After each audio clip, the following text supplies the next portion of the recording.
जनपद के स्वास्थ्य विभाग का मामला अब उत्तर प्रदेश सरकार के प्रमुख सचिव स्वास्थ्य के पास चला गया है।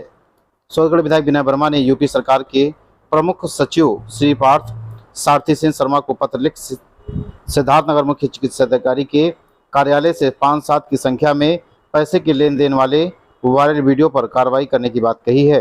उन्होंने पत्र में लिखा है कि मुख्य चिकित्सा अधिकारी का एक धन लेन देने का वीडियो 1 सितंबर को वायरल हुआ था।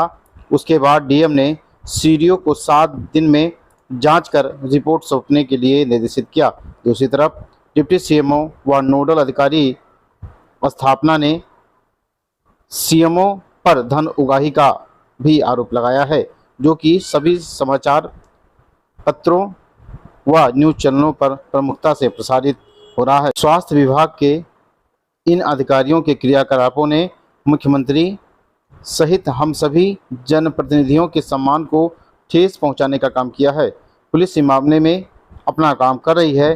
तीनों आरोपी अधिकारियों से पूछताछ किया जा रहा है, परंतु डीएम द्वारा नामित जांच अधिकारी सीडीओ 5 दिन बीतने को है और रिपोर्ट सौंपने में मात्र 2 दिन शेष हैं। इसके अलावा पूरा मामला साफ है, फिर इसकी जांच में तेजी क्यों नहीं आ रही है, सबसे बड़ा सवाल है। अब तक किसी जनप्रतिनिधि का मामला होता तो यही अधिकारी जांच में पूरी सक्रियता दिखाते, लेकिन अधिकारियों की जांच की जानी है तो उसमें सुस्ती बरती जा रही है। उन्हें बचाने के लिए एक पूरा सरकारी तंत्र लगा हुआ है। उन्होंने यह भी लिखा है कि सर्वप्रथम इन तीनों आरोपी अधिकारियों का स्थानांतरण सिद्धार्थनगर से किया जाए और शीघ्र ही सीडीओ से जांच रिपोर्ट मंगवाई जाए। जांच में क्या हुआ इसकी भी जानकारी मुझे दी जाए। ये मैं डाल दूँ व्हाट्सएप में डाल दूँ तुरंत सर। और हमने जो 5 प्रिंट दिया था व्हाट्सएप सर किया हुआ है, वो तो सर जब रजिस्ट्रेशन हो जाएगा प्रिंट आउट निकल जाएगा। तो ये करना उनको समझ में आएंगे, ये करना क्या है समझ में क्या करना है। साइट भी बता दूँ कौन सी साइट हुई क्या बता दी सर, इसी बता के मैंने लोगों को दे दिया सर। 26 तारीख को 3 बजे से बताया। आज तक चिट्ठी नहीं गई, ये कब की डेट मिली? 10 दिन पहले डेट मिली थी, आज तक पता नहीं मिल पाया। आगे सर हमको जैसे मिले हम आगे सर अभी क्या होती है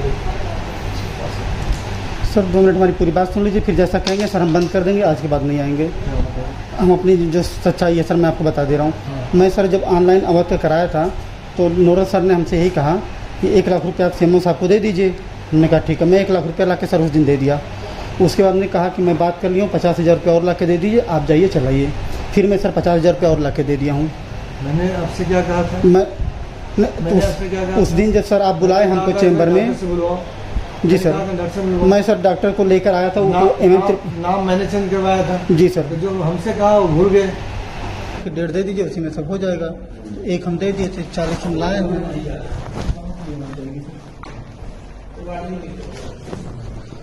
40 हम लाए हैं सर, इसको रख लीजिए। अब हम 10 और आपसे 1.5 पे थे, 10 और हम अगर तैयार हो जाएगा आप पहुँच देगा, हम आ जाएंगे।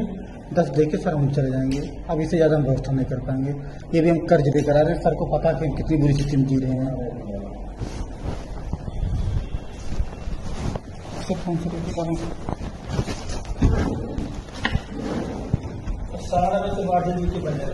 सर हर महीने हम आके मिला करेंगे, हर महीने कुछ ना कुछ देते रहेंगे। आपसे कहें हैं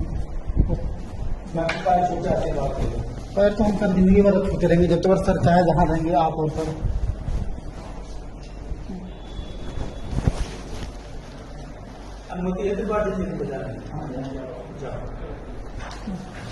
कब आएंगे सर?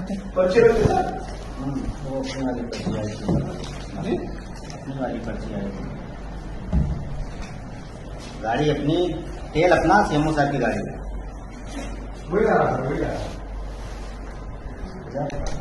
कह रहे कब आएंगे? अब फिर आना हमको अगले महीने आके मिले ना, अगर जरूरत पड़ेगी बेटा तो कुछ और लेना देना पड़ेगा, लेकिन पहले दिन जाके ध्यान रखना पड़ेगा। कब्जा सर दिलवा दीजिए रजिस्ट्रेशन में तो नहीं करेंगे कल, आज नहीं कल के लिए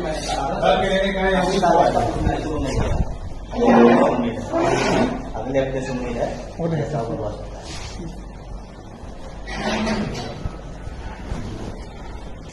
ठीक है सर, तुम चल रहे हैं। और खुद खुद करते रहो इसके ऊपर।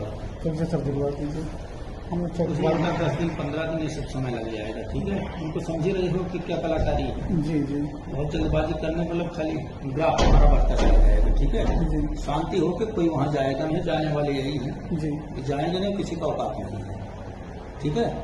रोज 2-3 ऑपरेशन रोज मारेंगे। वो तो सर हम करेंगे। कब होता जब आपका आदेश मिल गया सर तो हमको दिक्कत नहीं है। और किसी कहना भी नहीं कुछ नहीं सर, हमारा कोई पूछेगा हम कहते हमारा हो गया, हम ये कहते हैं हमारा हो गया।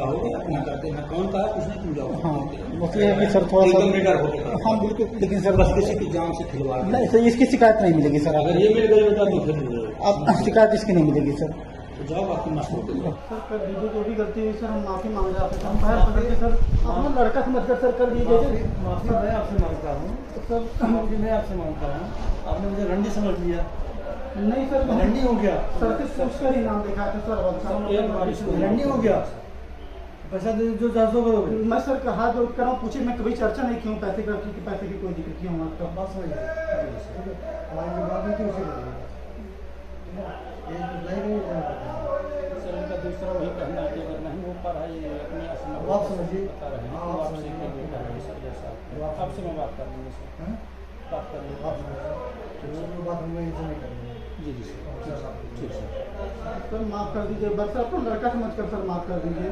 माफ क्या कर रहे सर मैं क्या समझ कर रहा हूँ, तुम मुझे क्या समझ लिया, सर तुमने मुझे खरीद लिया। नहीं सर, हम कभी आते सर पूछ लीजिए कभी पैसे की दिक्कत। मैं सर सर एक वीडियो वायरल हो रहा है जिसमें सीएमओ और उनके अधीनस्थ जो अधिकारी हैं वो लोग जो है रिन्यूअल के नाम पे सर पैसे की मांग कर रहे हैं। हाँ, वो वीडियो मेरे भी संज्ञान में आया है और इसके लिए हमने चिकित्सा अधिकारी सीएमओ साहब से स्पष्टीकरण मांगा है और सीडीओ साहब को इसका जांच अधिकारी नियुक्त किया गया। संपूर्ण प्रकरणों की जांच करके एक विस्तृत जांच रिपोर्ट सौंपेंगे और उसके बाद शासन में इन सभी डॉक्टरों के ऊपर कार्रवाई के लिए लिखा जाएगा। सर कब तक उम्मीद है ये हम कोशिश करेंगे कि विद इन अ वीक इसकी जांच रिपोर्ट इत्यादि सब आ जाए। सर जिस तरह से जिले में अवैध नर्सिंग होम की बात सर सामने आती थी और बहुत सारे ऐसे नर्सिंग होम्स हैं जिनके 6-6 महीने 1-1 साल से वो पेंडिंग पड़े हुए थे, तो क्या इसके पीछे एक कारण ये माना जाए? अब इसमें यहाँ पर बहुत सारे प्रकरण होते हैं जिसमें डॉक्टर्स इत्यादि की कमी होती है, इस कारण से कुछ पेंडिंग रहते हैं, लेकिन लगातार इधर कोशिश की गई थी कि जो भी झोला छाप इत्यादि डॉक्टर उनके ऊपर कार्रवाई की जाए और जो पेंडिंग प्रकरण है उसको निपटाने के लिए निर्देशित किया गया था। भैया आपका नाम क्या है और कौन सा हॉस्पिटल का? मेरा नाम डॉक्टर रंजित चौधरी है और मैं AH हॉस्पिटल का प्रबंधक हूँ, जो कि मैं रजिस्ट्रेशन के लिए ऑनलाइन अप्लाई किया था। तो सीएमओ साहब के यहाँ जब सारे हमारे पूरे डॉक्यूमेंट जितने भी अस्पताल चलाने के लिए मानक होना चाहिए सारे डॉक्यूमेंट क्लियर हैं, सारे डॉक्टर का बोल था मैंने सीएमओ साहब से फेस कराया और सारे का बोल थे एफिडेविट का बोल सीएमओ ऑफिस में मैंने दे दिया है। जो जब मैं रजिस्ट्रेशन के लिए सीएमओ साहब के पास गया तो उन्होंने 5 लाख रुपये का डिमांड किया। उसके बाद में हमने पैसा देने से इनकार किया तो दबाव बना के उन्होंने 1 लाख रुपये हमसे ले लिया। उसके बाद में उन्होंने 1 महीने का लाइसेंस जारी किया, जो कि 1 महीने के लाइसेंस जारी ख़त्म होने के बाद में फिर मैं आगे बढ़ाने की तिथि की सीएमओ साहब से, तो फिर उन्होंने पैसे का डिमांड किया। पैसा ना देने की वजह से उन्होंने आगे की मतलब रजिस्ट्रेशन की प्रक्रिया नहीं चालू की और उसके बाद में सीएमओ ऑफिस में जाने के बाद में 4 महीने से लगातार हमको सीएमओ ऑफिस का चक्कर काटना पड़ रहा है और जाने पे हमको भगा दिया जा रहा है, अभद्रता से व्यवहार की जा रही है। ये सब सारी चीज़ें सीएमओ साहब हमारे साथ करते हैं। ये जो वायरल वीडियो हो रहा है ये जाहिर है आप ही के द्वारा आवाज़ भी आपकी जी, वीडियो हम ही वायरल किए हैं। का बोलते हैं जब हम 4 महीने से एकदम परेशान हो गए हैं, का बोलते हैं सीएमओ ऑफिस का चक्कर काटते काटते कोई सुनवाई नहीं हो रही, तो मुझे मजबूरन ये वीडियो बनाना पड़ा सीएमओ साहब का असलियत सामने लाने के लिए। इसमें नोडल अधिकारी और नोडल अधिकारी और तो बैठे हुए हैं, का बोलते हैं सीएमओ साहब के कहने पे ही वो लोग को जो भी करते हैं, का बोलते हैं सीएमओ साहब पूरी बात सुनते नहीं है और आगे बोल देते हैं कि जाके आप एमएन त्रिपाठी और नोडल से आप बात करिए आगे, तो जो सीएमओ साहब कहते हैं वही वो लोग करते हैं। डिप्टी सीएमओ से भी कुछ बात हो रही है कि पास तक की है क्या पूरा? हाँ, सीएमओ साहब के शायद मैंने जब नोडल से बात किया तो उन्होंने कहा कि सीएमओ ने कहा कि आप इतना पैसा दीजिए उसके बाद ही आपका रजिस्ट्रेशन हो पाएगा, नहीं तो नहीं हो पाएगा। ऑडियो वायरल हो रहा है, उसमें पैसा गाड़ी में डालने की बात हो रही है। हाँ बिल्कुल, का बोलता है ऑडियो वायरल हुआ है, का बोलता है उसमें उन्होंने कहा कि सीएमओ साहब का आदेश है, का बोलता है कि इनकी गाड़ी जा रही है उसमें आप 1 लाख पूरा दे दीजिए इनको। किसने कहा? इन्हें नोडल डॉक्टर बीएन चतुर्वेदी ने कहा था एमएन त्रिपाठी को देने के लिए। तो मैंने जब उनसे पूछा तो उन्होंने कहा कि सीएमओ साहब के कहने पे मैंने किया है। मेरा नाम डॉक्टर एमएन त्रिपाठी है, मैं उप मुख्य शिक्षा अधिकारी के पद पर कार्यरत हूँ। तो सीएमओ की तरफ से एक तहरीर दी गई लेन देन के मामले में, उसमें आपका भी नाम है। मेरा इस प्रकरण से कोई लेना देना नहीं है। पूरे प्रकरण में एक नोडल शब्द कई बार आ रहा है, तो नोडल इस प्रकरण के लिए डॉक्टर वीएन चतुर्वेदी थे, ना कि मैं था। जो कि आप वीडियो जो वायरल हुए उसको देखेंगे तो जो प्रबंधक जिन्होंने ये वीडियो वायरल किया है और डॉक्टर वीएन चतुर्वेदी के द्वारा स्वयं क्लियर हो जा रहा है कि नोडल डॉक्टर वीएन चतुर्वेदी हैं, मैं नहीं हूँ। और एक जगह वीडियो में मेरा वीडियो आया हुआ है जिसमें प्रबंधक मेरे सामने आकर के बात कर रहे हैं। वीडियो को देखने से साफ स्पष्ट है कि मैं उनकी तरफ कोई ध्यान नहीं दे रहा हूँ, न उनकी बातों में मेरी कोई रुचि है।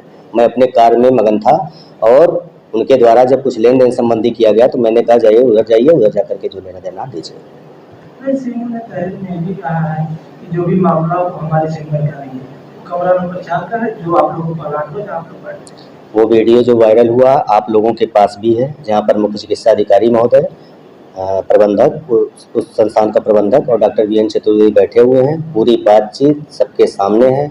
अगर वहाँ पर डॉक्टर वीएन चतुर्वेदी ये कह रहे हैं कि सर इसका काम नहीं हो रहा तो इसका पैसा वापस कर दीजिए, तब वहाँ पर मुख्य चिकित्सा अधिकारी महोदय यह कहते नजर आ रहे हैं कि मैं आपसे बाद में बात कर लूँगा। क्यों? अगर पैसा नहीं लिए थे, अगर उनकी जानकारी में नहीं था तो उनको उसी समय इस चीज़ का खंडन करना चाहिए था। और जो टर्म उस समय नोडल का आ रहा था तो मुख्य चिकित्सा अधिकारी महोदय को अगर नोडल में था तो मुझे वहाँ पर बुलाना चाहिए था। वो इसलिए नहीं बुलाया गया कि उनके द्वारा उक्त प्रकरण के लिए डॉक्टर वीएन चतुर्वेदी को नोडल नामित किया गया था, जो उनके सामने ही बैठे थे। इस पूरे मामले में आपका जबरिया नाम है? मेरा नाम जबरिया लिया गया। उसका रीजन है क्योंकि मैं बार बार इस पद पर कार्य करने से मना कर रहा हूं और मुख्य चिकित्सा अधिकारी महोदय जो दबाव में कार्य करवाते हैं उससे इनकार कर रहा हूं। तो मुख्य चिकित्सा अधिकारी महोदय कुछ कुंठा या विद्वेष की भावना रखते हैं, अन्य कोई चीज़ नहीं। यानी ये जो पैसे के लेन देन का मामला है, जाहिर है ये उसको अब ये तो सीएमओ साहब जाने, डॉक्टर वीएन चतुर्वेदी और प्रबंधक जाने। मैं इस मैटर में कुछ नहीं कह सकता। डॉक्टर साहब एक क्वेश्चन ये था जो है वो खुल जाते थे, तो आखिर ऐसा क्यों होता था? इस प्रकरण मेरा ये कहना है कि जैसा भी आपने क्वेश्चन भी पूछा कि क्या कहते हैं, मैं करीब 28 से 30 हॉस्पिटलों पे कार्रवाई किया हूँ जिनको सील किया गया है, वो भी मजिस्ट्रेट की मौजूदगी में सील किया गया है। उसकी आख्या सीएमओ साहब को दे दी गई है और वो सील खोलने का अधिकार सिर्फ मुख्य चिकित्सा अधिकारी महोदय को होता है, मुझे नहीं होता। अगर मैं भ्रष्टाचार करता या किसी के पैसे के लेन देन करता तो उन 28 चिकित्सालयों से कोई शिकायत क्यों नहीं मिली?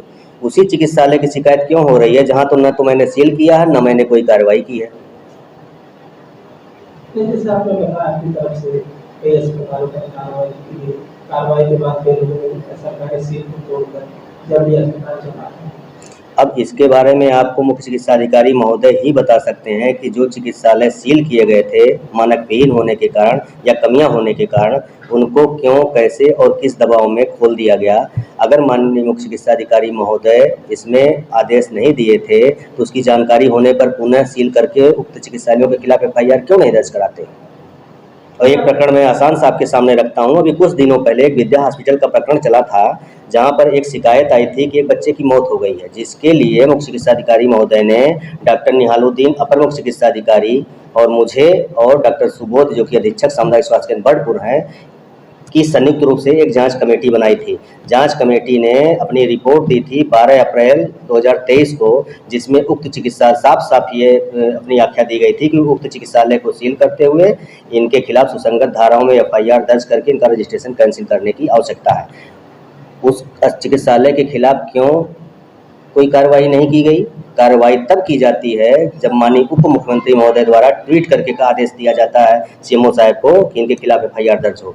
अगर उस हॉस्पिटल के खिलाफ तुरंत ही मुख्य चिकित्सा अधिकारी महोदय कार्रवाई कर दिए होते और वो अस्पताल संचालित नहीं हो रहा होता तो आज एक नवजात बच्चे और उसकी माँ जो जुड़वा बच्चों का एक आरोप लगा हुआ कि मेरा बच्चा बदल गया, इस प्रकार की घटना नहीं होने पाती। जब अस्पतालों का नवीनीकरण होता है तो उसकी जांच में आते हैं, जांच करने के बाद जब रिपोर्ट दी जाती है कि यहाँ पर ये विशेषण है, उसके बाद ही हम तो कितने अस्पतालों के सीएमओ को रिपोर्ट दी गई, उन अस्पतालों का रिपोर्ट किया गया। शुरुआती दौर में मेरे द्वारा करीब 57 चिकित्सालयों का निरीक्षण किया गया था, जिसकी आख्या मुख्य चिकित्सा अधिकारी महोदय को दे दी गई थी और वो निरीक्षण मुख्य चिकित्सा अधिकारी महोदय ने ही मुझे नोट कराया था कि इन बिंदुओं पर निरीक्षण करना है और उसकी आख्या मैंने सीएमओ साहब को दे दी थी। लेकिन जब रजिस्ट्रेशन का चालू हुआ तो उसमें से कई ऐसे लोग थे जिनका रजिस्ट्रेशन नहीं होना चाहिए था, जो मेरी आख्या में थे, उनका भी रजिस्ट्रेशन करने के लिए दबाव बनाया गया। ठीक है, तो उसके बाद मैंने और सीएमओ साहब ने ये कहना शुरू किया कि जो मैं अपना आख्या देता था तो सीएमओ साहब फिर उसको अधीक्षक के पास भेज देते थे कि आप इसका निरीक्षण करिए। अब जब पीसीपीएनडीटी का नोडल मैं हूँ तो और जांच करके मैं आपको दे रहा हूँ, तो उस प्रकरण पे आप उस चीज़ को अधीक्षक से क्यों क्वेरी करा रहे थे, क्या मकसद इसके पीछे था, इसके बारे में तो मुख्य चिकित्सा अधिकारी महोदय बता सकते हैं। और इन्हीं सब प्रकरणों से दुखी होकर के मैं बार बार सीएमओ साहब से निवेदन करता रहा कि मुझे इस पद से हटा दीजिए, क्योंकि ऐसे माहौल, ऐसे वातावरण में मैं इस पद की गरिमा को बरकरार नहीं रख पाऊंगा और ना ही ऐसे दबाव में मैं कार्य कर पाऊंगा। इसीलिए मुख्य चिकित्सा अधिकारी महोदय को सारे नर्सिंग होम से संबंधित फाइल जो आवेदन पत्र आए थे मैंने लिखित रूप से सौंप दिया था। यानी जो आपने जांच करके जो मानक थे वो भी दिए, उसके बाद भी इन्होंने पैसे के लेन देन को लेकर सारे। अब ये मुझे पूर्ण रूप से याद नहीं है, क्योंकि मैंने आपसे बताया कि आख्या मांगने पर चिकित्सालय यहाँ पर ऑफिस में नहीं मिलेगी आपको। इसी को ध्यान में रखते हुए मैंने ये आख्या जितनी है फोटोकॉपी करके अपने पास रखना सुनिश्चित किया, वरना जितने लोगों का मैंने निरीक्षण करके आख्या दी उसमें कई लोग ऐसे हैं जो पंजीकरण के काबिल नहीं है। लगभग कितने संख्या में जिनको अब लगभग क्या कहते हैं कि 15 से 20 की संख्या है। और एक चीज़ मैं और कहना चाहता हूँ, एक चिकित्सालय है डुमरियागंज में, सेवा हॉस्पिटल करके है, इस हॉस्पिटल को पूर्व में सील किया गया था, वहाँ पर मैं निरीक्षण के लिए गया। मेरा नाम डॉक्टर बीएन चतुर्वेदी है, मैं उप मुख्य चिकित्सा अधिकारी के पद पे कार्यरत हूँ। अच्छा, सीएमओ की तरफ से आप लोगों के खिलाफ एक तहरीर दी गई है वायरल वीडियो को लेकर, उसमें कुछ 1,40,000 रुपये की बात हो रही है। उसमें जो तहरीर दी गई है सीएमओ साहब की तरफ से वो मुझे भी ज्ञात हुआ है, और ये सीएमओ साहब जो है एकदम फ्रस्ट्रेट होकर ये काम किए हैं। पूरी संलिप्तता इसमें मुख्य चिकित्सा अधिकारी महोदय को है, वो अपने को बचाने के चक्कर में ऐसे कार्य किए हैं। नहीं, 1,40,000 रुपये की बातचीत का इसमें आप देखे जा रहे हैं। ये इस पूरे प्रकरण में जो भी पैसे 1,40,000 थे कि 1.5 लाख थे मुझे नहीं ज्ञात है। 2 किस्तों में मुख्य चिकित्सा अधिकारी महोदय द्वारा प्रबंधक से लिया गया है, जिसका माध्यम मैं था। और भी उसमें अलग से डिमांड की जा रही है कि काम इतने में नहीं। बाकी मुख्य चिकित्सा अधिकारी द्वारा प्रबंधक से और मेरे से भी और डिमांड की जा रही थी। दिलवाले को उसका काम नहीं हुआ और काफ़ी परेशान हुआ। 5-6 की कुछ बातें ऐसे चल रही थी जो प्रबंधक बता रहा था। इस पूरे मामले में सीएमओ ये कह रहे हैं कि इसमें मेरा कोई लेना देना नहीं है, जो भी बातें हैं कमरे नंबर 4 की हैं और आपका नाम आ रहा है। अगर मुख्य चिकित्सा अधिकारी महोदय का कोई लेना देना नहीं है कि जब इसकी हॉस्पिटल की चेकिंग की गई थी, मौखिक रूप से नामित करके मुझे भेजा था उन्होंने, तो कुछ प्रश्न मैं मुख्य चिकित्सा अधिकारी महोदय से पूछना चाहता हूँ। अगर उनका कोई लेना देना नहीं, ये प्रकरण लगभग 4-5 महीने से चल रहा अमूमन, तो क्या उनके संज्ञान में कोई चीज़ें नहीं थी? जब वो पैसा लिए वो चीज़ उनके संज्ञान में नहीं थी, और इसके बाद में मुख्य चिकित्सा अधिकारी महोदय द्वारा 1 महीने का उसका रजिस्ट्रेशन क्यों किया गया? क्या नाम बदलने से मानक पूरे हो जाते हैं? अस्पताल को अवध से एएच पे क्यों बुलाना चाहते थे? जब प्रकरण शुरू से महोदय के संज्ञान में था तो मुझसे स्पष्टीकरण या मेरे ऊपर कार्यवाही क्यों नहीं की गई? क्या महोदय के प्रकरण की जानकारी वीडियो वायरल होने के पहले नहीं थी? अगर नहीं थी तो वो भी बताएं। प्रबंधन के साथ आमने सामने बातचीत में वो पैसा लेने की बात क्यों कबूल कर रहे हैं? उसका खंडन क्यों नहीं कर रहे हैं? सीएमओ सर द्वारा स्वच्छंद होकर अपना काम किया जाता है और गलत तरीके से दबाव भी डालाया जाता है। चूंकि हम उनके अंडर कार्यरत हैं, इसलिए जो है उनके अनुसार कार्य करना पड़ता है। इस प्रकरण में मैं निर्दोष हूं। मैंने अपने व्यक्तिगत स्वार्थ के लिए कोई भी लेन देन नहीं की है। जो भी लेन देन हुई है वो मुख्य चिकित्सा अधिकारी महोदय को सुपुर्द की गई है। जो भी तरफ से लेन देन हुई वो मुख्य चिकित्सा अधिकारी के निर्देश पे हुई। बिल्कुल, उनके निर्देशन पे हुआ है और सारी चीज़ें मुख्य चिकित्सा अधिकारी को दे दी गई है। मैंने गिन के देखा भी नहीं क्या अमाउंट है, क्या कैसे है। जैसे वो दिया वैसे मुख्य चिकित्सा अधिकारी दो किस्तों में मुख्य चिकित्सा अधिकारी महोदय को दिया गया है। ये मैं नहीं जानता कि कितना था। एक में कहा गया था कि 1 के लगभग, एक में हमसे बताया नहीं गया था कि 40 है कि 50 है, मैं नहीं जानता। जैसे आपने बताया कि इस पूरे मामले में मैं निर्दोष हूं, मेरा बिल्कुल नहीं है, उसमें एक नाम आ रहा है एमएम त्रिपाठी जी का, तो क्या इस पूरे मामले में इसमें एमएम त्रिपाठी साहब से कोई लेना देना नहीं है। सीएमओ साहब की दुर्भावना देखिए। एक डॉक्टर शर्मा साहब हैं, उनका भी कोई खाली इस कमरे में बैठे थे, उनके खिलाफ भी उन्होंने एफआईआर दर्ज करा दी है। एवं त्रिपाठी का लेना देना कोई नहीं है। इसमें सिर्फ 3 लोग हैं, एक प्रबंधक है, एक मैं हूँ, एक मुख्य चिकित्सा अधिकारी महोदय डॉक्टर बी के अग्रवाल साहब हैं। इसके अलावा किसी का कोई लेना देना नहीं है। यानी आपका कहने का मतलब है कि सीएमओ अपने आप को निर्दोष दिखाने के लिए सारे काम कर रहे हैं। ये मुख्य चिकित्सा अधिकारी महोदय अपने को निर्दोष दिखाने के लिए सारे कर्मकांड कर रहे हैं और लोगों को फंसा रहे हैं, जबकि उसमें पूरी जिम्मेदारी और पूरी करतूत उन्हीं की है। आप इसको जानना चाहेंगे तो शायद उस प्रबंधक से भी पूछने से आपको पता चल सकती है।